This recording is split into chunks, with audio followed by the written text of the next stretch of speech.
ये ना पूछ शिकायतें कितनी है तुमसे, तू बता तेरा कोई और सितम बाकी तो नहीं।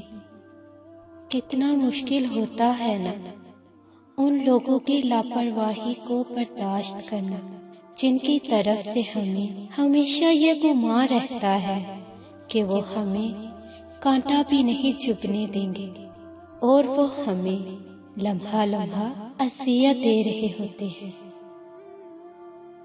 इसके बदलते लहजे ने समझाया मुझे हर ताल्लुक का इख्तिताम अज़ियतनाक होता है।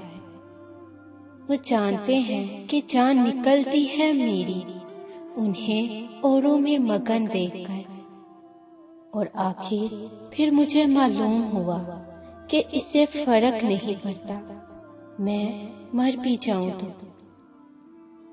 तेरी वफा के तकाज़े बदल गए, वरना मुझे तो आज भी तुमसे अजीज कोई नहीं। और इसे पता है इसका नजर अंदाज करना मुझे सबसे ज्यादा अज़ियत देता है।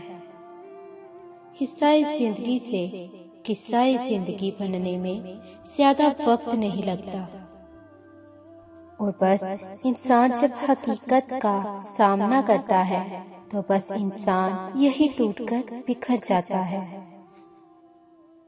आखिर में मेरी आप सब लोगों से गुजारिश है कि अगर आपको मेरी वीडियोस पसंद आ रही हैं तो मेरे चैनल को सब्सक्राइब करना ना भूलें। सासों ने मोहलत दी तो इंशाल्लाह बहुत जल्द एक नई वीडियो के साथ आपकी खिदमत में पेश होंगी। तब तक के लिए अल्लाह निगहबान।